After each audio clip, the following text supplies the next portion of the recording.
This episode is brought to you by Leo Bato and Associates, ang realtor na patok.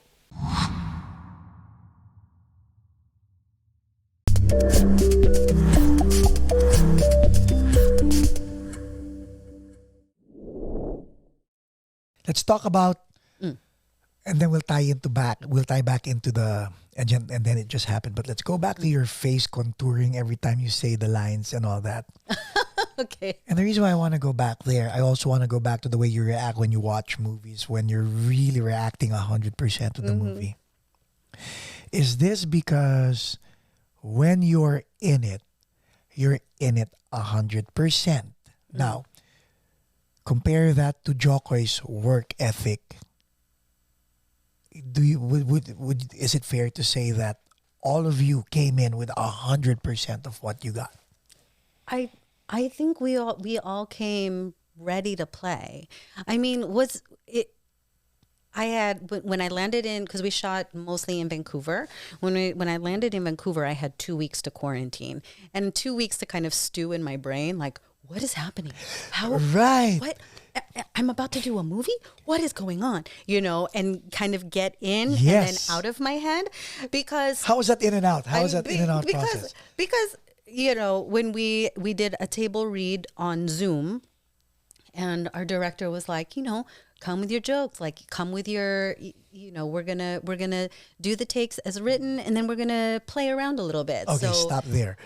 You did a table read on Zoom. I'm trying to visualize this. The director was there, cast was there. Was Jo Koy there? oh yeah, How did it feel having the gallery view on Zoom it was. and knowing full well that one of the people in the gallery was Jo Koy? I know it was amazing. Like, where you try to pinch yourself going, Oh my gosh. People were taking like screenshots. We ended up like one of the gifts we got from the producers was like a mug with like everyone's face from the Zoom reading, that. okay, so continue with the story. So you were doing the Zoom meetings, So and the reads. everyone came from a different background. So there were people like me and Lydia who like primarily Theater. came from a theater background. Eva Noblezada, who's a musical, like she's like 2-time Tony nominee. I mean, incredible. But then there were people who came from a stand-up background, like Joey. There are people who did a lot of improv or, doing a lot of sketch. And then there were people like Eugene, who's like worked up and down all over the place. Everything from like Clint Eastwood movies to like King Kong, to like big action movies to, The Good Place and, all of these incredible comedies. And so he's had such a breadth of work. And it can be intimidating because you're like, what? Okay, what do I have to bring to the table? And, those 2 weeks of quarantine were enough for me to kind of get in my head and get, question and get my insecurities out of the way and just be like, you know how to play. So just get in there and play and listen and be with each other. And like, I was like trying to write jokes in my head, but like it's always just in the moment when it happens, so we would do lines in different ways or, just try different things. And it felt so good to have that time with the cast and have the time to build a rapport with one another and to just riff off of each other and joke and make each other laugh. Because that's really what, like, we were just trying to like make each other laugh. So you guys were allowed to actually deviate from the script. I mean, a little bit, yeah. I mean, the script was evolving just because it's a new thing. So Right. sometimes we would get new pages, or that's just Would you part of the rewrite process. on set? No. Sometimes they would just try this instead. Okay. Or like just little lines here and there, not huge sweeping changes. So what's the difference between doing comedy on stage, doing comedy as a stand-up, which means you're just alone, and doing comedy behind in front of a camera without immediate feedback? Yeah. What's the difference? I mean, I think it is. They are a lot of different skill sets. Like you said, stand up is just you Right. on your own. So the thing that you have to ride is the audience, right? And then when you're working with other people, In the it's theater. in the theater or even on camera. I mean, in the theater, like It's with us, plays, and then we have feedback from the audience right away, right? yeah. And then also with theater, you have, in general, if you're doing a play or a musical, you have a certain number of weeks, whether it's 2 weeks, whether it's 4 weeks, to rehearse. But it's pretty set. Yeah. So there's not a lot of big changes happening. Like people aren't changing lines on you when you're doing a play because it's pretty set in that way. Like the how you react to each other, the act, like how someone the tactics may shift a little bit, Right. but the objectives pretty much stay the same. Like you're not gonna not enter when you're supposed to enter. Like in theater, those kinds of things, the blocking and stuff like Yeah. that, those are pretty set. And then when you're on camera, you'll have maybe how you rehearsed it, but usually you're just rehearsing it like once or twice before you shoot Yes. it. And then when you shoot it, you do it as rehearsed. And then maybe you'll do a take where you try something different. But it's all encapsulated just in that one scene. So as a play, you're telling the story from beginning to end. Right. You don't stop and go back and do the scene a different way. Correct. You're telling It's very the story. linear, yeah. It's Yeah. And then so I would say those are the main differences. And then but all of it has to do with being present and just listening. Cuz like even though with a play you might have the line set, it's like you still have to be listening. There's a joke, where people are like, "Oh, it's just blah blah blah blah blah my line," Yeah. But it's like it can't really it doesn't really serve the story if you're only thinking about your lines. You have to look at the other person, listen to the other person, react to what they're giving you. Like that's and then have that set when you're doing it. Did you notice any difference, like when you're doing it in a theater? If we're throwing lines at each other, there is instant feedback from the audience from our periphery. So it's there, I mean, we have to keep a straight face, but that audience Yeah. is there, right? Yeah. How different is it doing it in front of a camera and a film crew without immediate feedback and having to do it so many times because of different camera changes or whatever? Angles. Yeah, how did you get to adapt to that? I mean, if it's a particularly funny scene, but they're trying to like keep quiet, because sometimes you'll hear chuckle. But if they're trying to,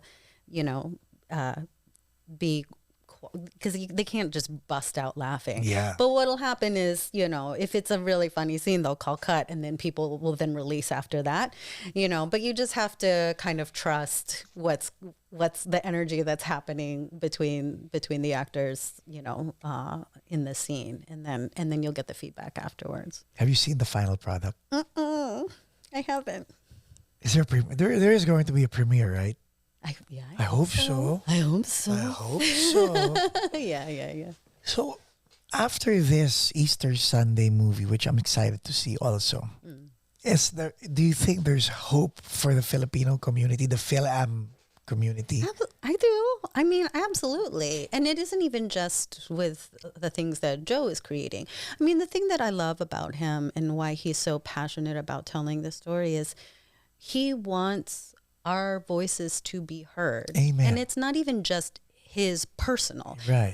He wants Filipino stories to be told. He believes that, that's why he tells stories about his mom and his family and his experience, because it's like, that's a story that needs to be told, and it's not even just for Filipinos. It's for a wide audience. Yes. I mean, he has everyone under the sun at his audiences, not just Filipinos. But because he speaks from such an authentic place, from such a specific place, that speaks universally. And to see these projects coming forward with Fil-Am stories, with Filipino casts, there's the cleaning lady on Fox, and Joe has, a pilot that he's working on, and there are other Filipinos who have the opportunity to tell their stories. It's really exciting. Yes. My friend Leslie Tenorio, who wrote The Son of Good Fortune. Ruben did the audiobook for that, but it's such a good book. But that's in the early stages of being developed into a series for Amazon, and that's such a it's such an incredible story. And it's like, I'm already casting it in my head. I was like, oh, who should play so-and-so, because it what did I say? I think I was having a conversation. We were having lunch, I think. And I told Joe, I said, what's so remarkable is that this is our everyday, like these stories and these people, the people that we have put so much love into creating this family. This is so unremarkable to us. It's just our everyday. Right. But it's remarkable that it hasn't been told in this way, or that it hasn't been seen. I agree. In such a wide, potentially such a wide audience. And that's what's so important to me. We're a funny community. Yeah. I mean, and I've been really lucky in that throughout my career, I have had the opportunity to play Filipino. Like, how I said when I first started, they were like, we don't even know what Filipinos are. Like, I had agents tell me I should learn Spanish, I should change my name, I should, because I also wasn't going to be cast as Chinese or Japanese because I didn't look like that, like East Asian. So they were like, you're going to go out for more Latino parts, so you should learn Spanish and you should change your name to Castillo, which is my mom's maiden name. Okay. And I was just like, but I'm not, And it wasn't until years later that I started to portray Filipinos as Filipinos. And I did the world premiere of Dog Eaters, which is based on the novel by Jessica Hagedorn. I did a play. I did the world premiere play at La Jolla Playhouse for that. I did Here Lies Love, which is the David Byrne musical about Imelda Marcos and about the rise and fall of the Marcoses and the people power revolution. And I had a really wonderful part in that I love so much. And to be able to tell that history and to tell that story in such an incredible theatrical experience was like one of the pivotal highlights of my career. And then now Easter Sunday. Yeah. And so I have been very, very lucky to be able to tell Filipino stories. I did Monstrous in San Francisco, which is based on short stories from Leslie Tenorio as well. So it's been a big blessing. And it's like I love being Filipino. Right? We're like, bring it on. I know. I really do. How about egos on the set? Really, none. Like, everyone just came with so much love and heart and generosity. Yeah, it was more than I could have ever dreamed or asked for, because people have egos. People do. People fight for things. People, they want to be the center of attention. Right. And it really just wasn't like that. I mean, Joe is number one on the list. Of course. He's the lead.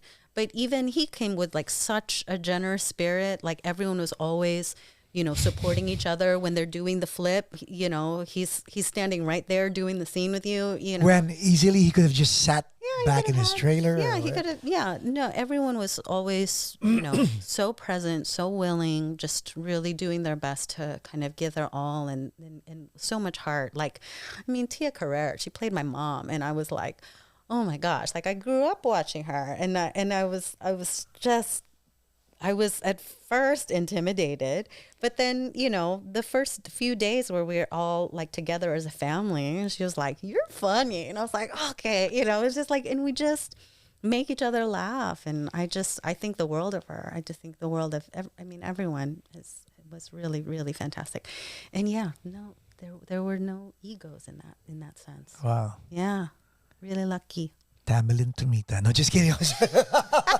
After all that story, I was like, she wasn't in the sorry, movie. I'm still there. She wasn't in the movie. No.